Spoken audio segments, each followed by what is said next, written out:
Hello, my friends. Well, we're here today to study a little bit of history so that we can understand a little bit about ourselves. Okay, this is going to be a history and a lesson about ourselves. Okay, so we begin.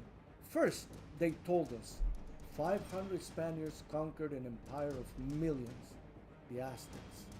As a systems analyst and a student of philosophy, I'm here to tell you that that math just doesn't work. The Spanish did not break the door down. The neighbors to the Aztecs handed the Spaniards the key to the kingdom. The first evidence that we have is that it took Cortés 844 days from arrival at Veracruz to the day when Tenochtitlan fell. It is practically impossible for 500 men to survive a jungle for 2.5 years, almost 3 years, with no support, no stable food supply, no stable water supply, and no knowledge of this strange land. The second evidence is La Noche Triste. This is the night that the Aztecs, finding out what the Spaniards had in mind, they killed over 800 of Cortez's soldiers. They decimated almost all of his weapons and took many of his horses. Beaten without resources, there is no way he could have survived a whole year. Cortés had to have assistance from the neighboring tribes, who were already transfixed because they were listening, they were already familiar with the message that this man brought of a new loving God with a better future. They fell basically for the Make Mexico Great Again routine. They allied themselves with Cortés by the thousands to topple the Aztecs, who in reality were the only true protection they had from the Spaniards.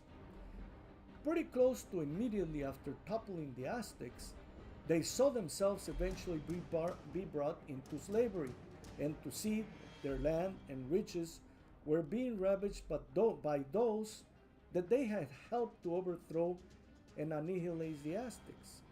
Why then do we historically and even today make idols of those who would conquer us, and in so doing, we become the primary architects of our own downfall? Now, when we speak about the neighboring tribes giving the keys to the Spaniards, we may be talking about treason, but we have to understand that, like all political systems based on religion, the Aztecs' theocracy was very oppressive, demanding continuous tribute from the neighboring tribes.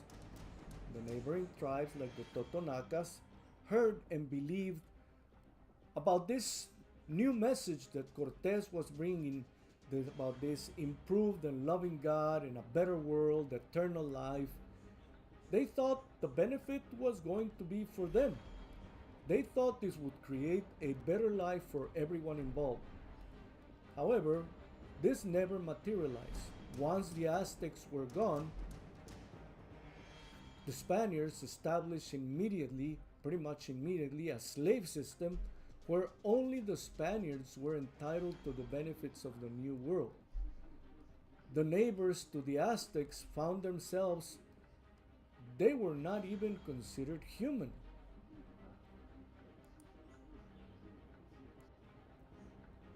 Now, if you know Mexican history, you know that a lot of people in Mexico blame La Malinche.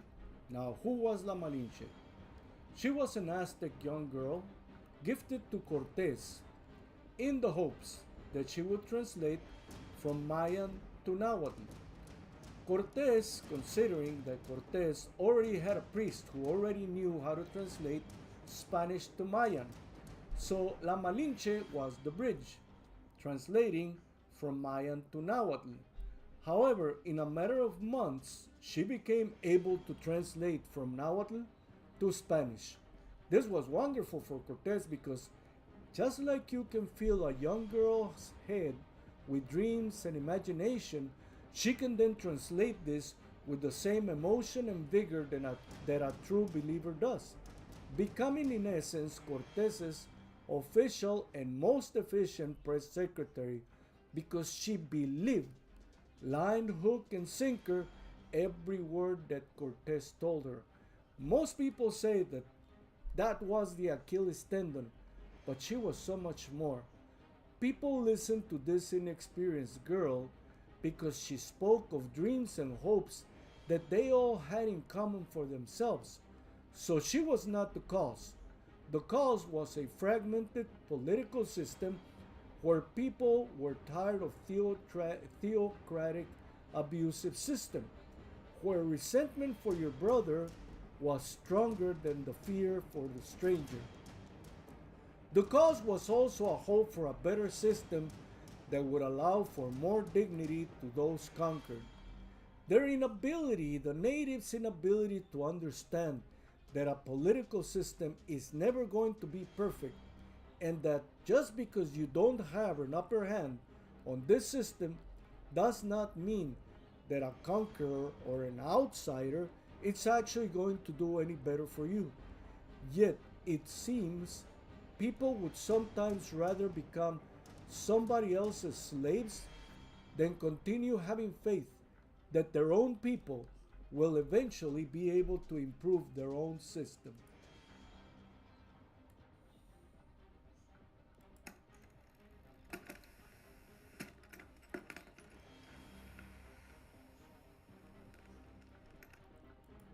Now let's transition from 1519 to the modern mestizo perspective.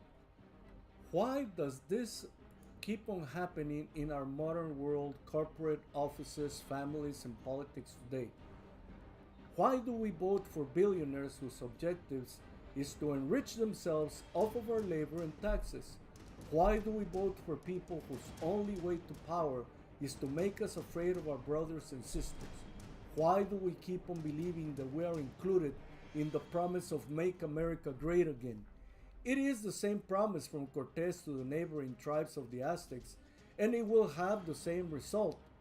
Our inability to see that we are not part of the Make America Great Again plan is our own blindness and our Achilles tendon.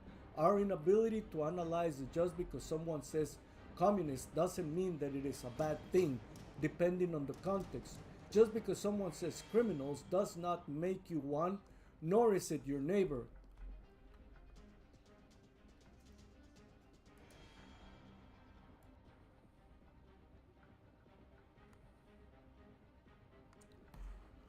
We seriously need to reincorporate the word racism into our language. We need to understand that minorities is not which class you think you belong to. It is who they think you belong to. Truth to tell, in today's landscape, in the mind of those in power, only multimillionaires belong to the human class. Everyone else is expendable. We should remember that, to the conqueror, you might not even be considered human. However, they will use you to get their objective, and then throw you back into the trash pile. If we fail to understand and internalize this internal glitch, we are doomed to repeat it. If you want to see the full bibliography and the philosophical deep dive of this theme, just head on over to my blog at mestizoperspective.blogspot.com. Don't just watch history, analyze the system.